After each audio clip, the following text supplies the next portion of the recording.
Good evening, everyone. Good afternoon. Good morning.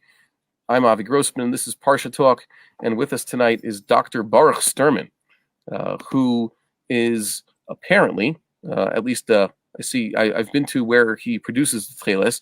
He is, I just lost it. Hold on. Dr. Sterman, I'm so sorry that I can't tell everybody who you are because my notes just fell off the screen. Here. Oh, yeah. He's the CEO and co-founder of Tekhelet and author of The Rarest Blue, the remarkable story of an ancient color lost to history and rediscovered, and also the winner of the Jewish Journal Book Prize. So that's quite a resume. Or in layman's terms, Dr. Sterman has been very helpful. He's been almost essential for all of us Yidden who have sought to perform the commandment of tzitzit, putting the fringes on the four corners of our garments in the fullest capacity. Most of us are familiar from childhood with tzitzit, the white strings made of wool that hang on our garments and on our talit katan, talit gadol. And the Torah says that you're also supposed to put a little bit of Tekhelet, a ptil Tekhelet, on the corners. And unfortunately, for much of recent Jewish history, that has been unavailable. So that mitzvah cannot be performed. Like many mitzvot, we lost our chance to do it. But the Tekhelet is out there waiting to be rediscovered.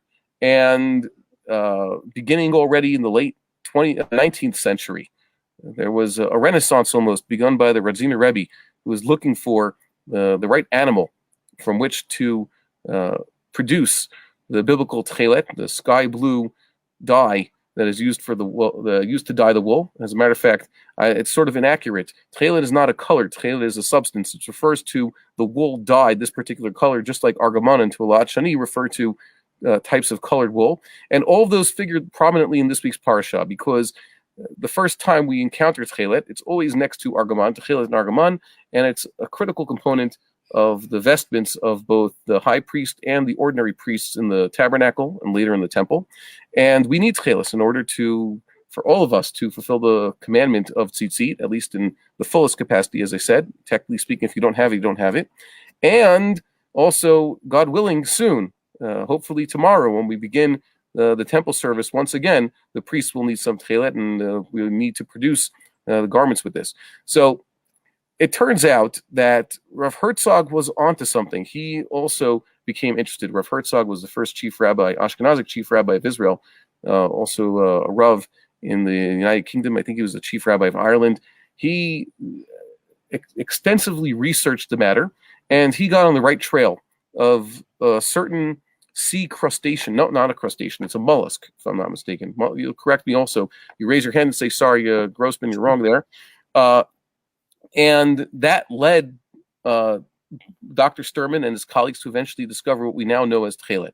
So, Dr. Sterman, thank you for joining us. We are very appreciative. I'm really glad to be here for Parshas Teruma. Yeah. First time it is mentioned in the Torah. Yes, and also Dr. Sterman's organization, Ptil Tekhelet, go to their website and register for their raffle. It's actually free to register. They're giving out all sorts of wonderful prizes like talitot, or just some Tekhelet and some other things, and also help get Tekhelet into the hands or onto the garments of deserving soldiers and yeshiva students. It's very good. Go right there and check out his book also. Dr. Sterman, let's start from the beginning.